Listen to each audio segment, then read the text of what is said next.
Hello and welcome to another edition of Sandshark Bites, and it's an important one, wrapping up homecoming week. And so we're coming to you a couple days late. We had a busy week last week. We had to recover a little bit. Duffy had too many things in his mind and slipped his mind to come by on Monday morning and shoot the show. So he wondered why he had so much extra time on his hands. Now we know. So now we're scrambling to get it in before we go back to work again, and we know you're busy too, so we'll run through the latest news on the Sand Sharks and then get you on your way this week. Duffy, it was a great week. Homecoming week was fantastic. The concert with Candace Glover and Brunel Taylor was fabulous. Everybody had a great time. We didn't get the result we were looking for on the soccer field, but it was a bounce-back game, a 2-0 loss to SCAD, where we really saw the team come together and play a really strong match and set themselves up good going into the final 6 games of the season. We'll talk with Coach Ed Heberling a little bit about that on Coach Speak a little later in the show, but it was a nice week. I know you had a good time. Homecoming week, always fun. It was a great week, and the weather was nice for it all. It was nice to be out at the homecoming match on Saturday in beautiful weather, where we've had either cold or blistering hot with a million bugs, and it was really nice to be sitting out there with a nice breeze blowing to see the Sand Sharks play a little homecoming game. For most of the game, they were fantastic. They looked great. They were down 1-0 until the last 5 seconds of the match, but even to any observer, the team looked good. Yeah, and really put some pressure on at the end of the game and had a chance to get the equalizer, and then just got a counter going the other way, and gave up that second goal. But it was a strong showing. And speaking of strong showing, the men's golf team, since we last saw you, we told you they were playing on the front end of our news cycle, so we couldn't let you know what happened with that one. But they've played 2 tournaments. Alan Cook with an individual championship at the Thomas Invitational in Valdosta, Georgia, and then this past weekend a second-place finish among 21 teams at the NAIA Fall Preview, which is a great showing. And Chris Cuneo is joking that he's looking for a W. He wants a trophy that doesn't say runner-up on it, but really it's been a great fall for the men's golf team. All 5 finished in the top 27 this past weekend, and that's on the course where we'll play the national championship. So very encouraging. We went to second place very late in that match. We were leading going into it on Sunday. Led after the first round. Johnson and Wales kind of ran away with it the last 2 rounds, but we led after the first round. Cook was on top of the leaderboard. So, yeah, some good things happening out there on the golf course. A lot of improvements on that team. It's looking great, and we will see that first place hardware coming home soon. Hopefully at the next one. The Johnson and Wales Dave Adamanis Senior Invitational is coming up, their final tournament of the season last weekend in October. So hopefully they'll pull out a victory there and send us into the spring season on a high note. And speaking of spring season, the softball team gave us a little sneak preview. I was not able to make it, domestic duties, but Duffy got a look at the team, and I know Coach Laura Heberling is very excited about this team. They gave up 1 run in 16 innings against St. John's River State College, a junior college out of Florida. Gave up 1 run in the first game that USCB won 3-1. Lots of players, everybody got a chance to play. I didn't get a chance, but I didn't have my uniform with me. So everybody was out there playing. They had kind of free substitution, so we don't have a box score or anything for you on that, but they looked good. We got 8 new players in this year coming in. We had 2 leave us last year. Allie Simmons is still on the sidelines watching out for us, doing a job at first base coach. Yes. She got real tired windmilling them around. Some really great plays in the outfield by a lot of people. A lot of big catches made, but I think some people were hot dogging it too. Chelsea Blasingame was hot dogging it short or second base a couple of times. She heard the crack of the bat, started a little late, then made diving catches. But she had plenty of time, and she looked like she was having fun. Yeah, and I know Coach Eberling was very excited about the way things went. They go to East Carolina this weekend, Division I team, for another scrimmage, and then Coach Eberling has agreed to join us next week on Coach Speak and kind of wrap up the fall for them. So that'll be very nice to kind of reset where they are going into the spring. But every pitcher got a chance to throw. They all threw well. The defense was spectacular, and we know this team's going to swing the bats well. They got some new slappers, a lot of speed. Added a lot of speed in the outfield and on the base path, so it's going to be an exciting team to watch as always. And they also raised some money for Coach Rubino. Our assistant coach, Danny Rubino, is battling stomach cancer, and he's doing well. He's going through his treatments, but he is going to have some big medical bills coming up. So they were raising some money for him, and we actually have one of the T-shirts here the Team Rubino t-shirt. On the back it says it's a minor setback for a major comeback, and you can grab one of those. $15 donation if you pick it up in person, $20 if you need it shipped, and Coach Heberling will take care of that. You can email her, Heberling, Heberling at uscb.edu, and she'll get that out to you as soon as she can in the right size, and you can help Coach Rubino as he fights cancer, and you know, he's really got a great support system here. The players have really rallied around him, and we look forward to him beating that thing and being back out there as soon as possible with the team. That's kind of a down note to end on there, but it's been a great week. It's been an exciting week, and it's going to be a great finish to the fall season coming up. It's going to be cross-country time coming up pretty soon. They go this weekend to Charlotte for the Queens Invitational, and then they'll be back home in 2 weeks on the 25th. We've been plugging it all year, so I know you know about this. October 25th, the Sandshark Invitational out in Hardyville, going to be a good time. And it does fall into our fall break, so a lot of our students will be gone, but a lot of us will, who are kind of permanent fixtures here, will be showing up to help out, volunteer. It's an early morning. It's usually going to be chilly.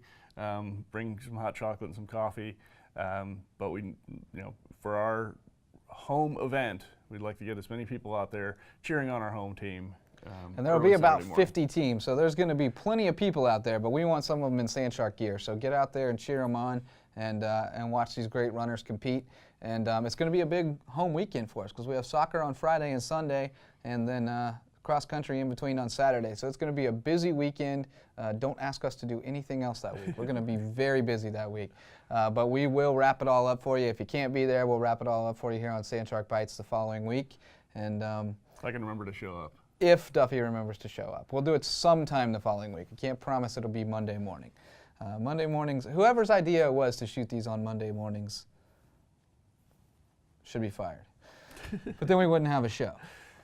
Well, that's the rundown of what's happening in USCB athletics. We'll have Coach Heberling on in just a little bit with Coach Speak to talk more about the USCB soccer team and their weekend trip to Thomas and Embry-Riddle. That's coming up right here on Sandshark Bites.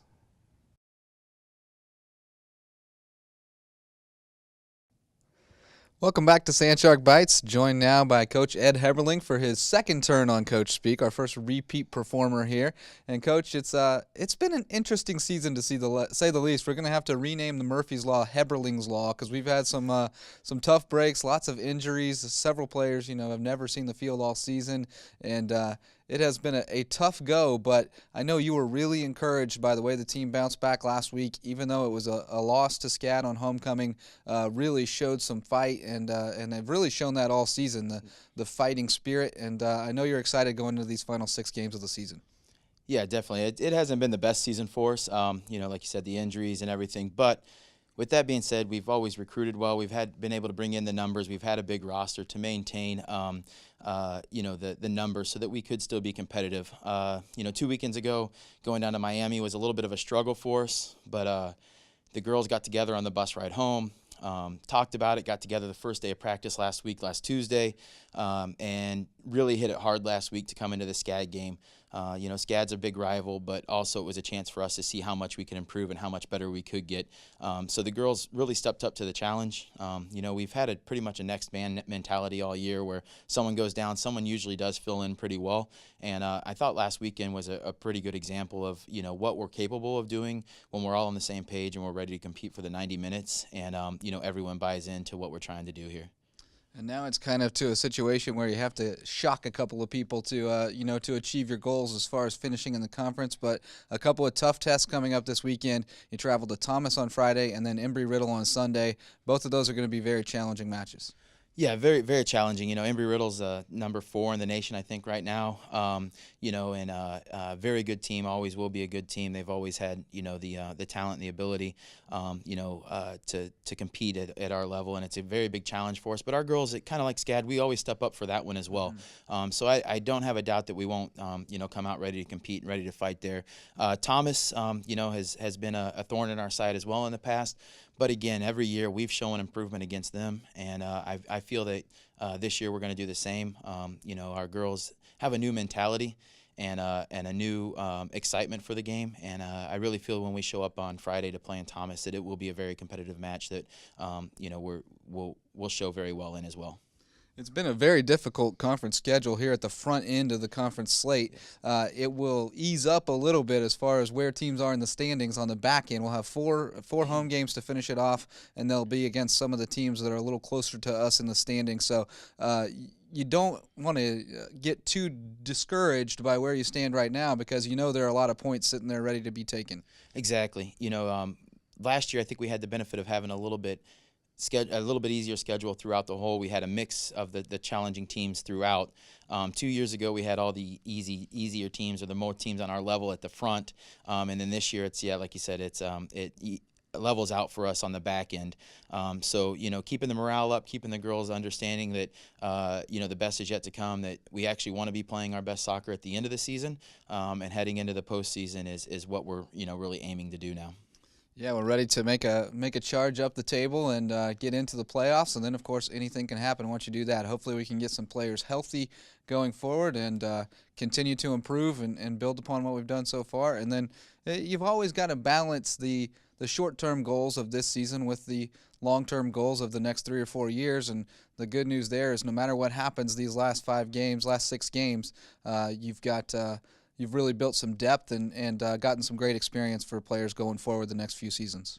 Yes, definitely. That's one of the things Coach Hillary and I have been talking about, is that this season has allowed us to get a lot of freshmen and younger players significant playing time and used to playing at the college level, and it will only benefit us going forward. And the fact that we're going to be more experienced and be stronger from this season moving forward. You've got 4 more chances to see them at home before the postseason, and so come out to Finland Field. Dates on those will be on the 17th and 19th, 24th and 26th, I believe. Yes. And so check the schedule, uscbathletics.com, and make sure you get out to Finland to see the Sandsharks try to finish strong and claim a spot in the playoffs once again. Thanks for joining us, Ed, and we always love having you here on Coach Speaking on Sandshark Bites. Thank you. We'll be right back with more here on Sandshark Bites. At the University of South Carolina, Beaufort, we offer small classes, individual attention, and an affordable education in an atmosphere that fosters diversity and achievement. We are students. We field 9 Sandshark sports teams that compete in the Sun Conference. We are athletes. We are one university with 2 campuses serving the coastal areas of South Carolina and Georgia. We are the Low Country. We are the fastest growing 4-year school in the University of South Carolina system. We are USCB. Well, that's just about going to do it for another edition of Sandshark Bites. We just have to dispense with the hardware, the player of the week, and didn't take too long to decide on one this week. It's Alan Cook from the men's golf team. The sophomore continues his fantastic campaign. As we mentioned earlier, he won the Thomas Invitational, his second collegiate victory, won the SCAD tournament last year. And then he led the Sandsharks again with a tie for 9th place down at the NAIA Fall Preview, a runner-up finish for USCB. So an All-American campaign in the works so far for Mr. Cook. We've set the bar high for him now, but that's the trajectory he is on at this point. If he keeps it up, we'll be looking at another All-American. So congratulations to Alan. Keep up the great play. And thank you for joining us for another week of Sandshark Bites. We'll see you right here next week for another edition, and until then, keep those fins up.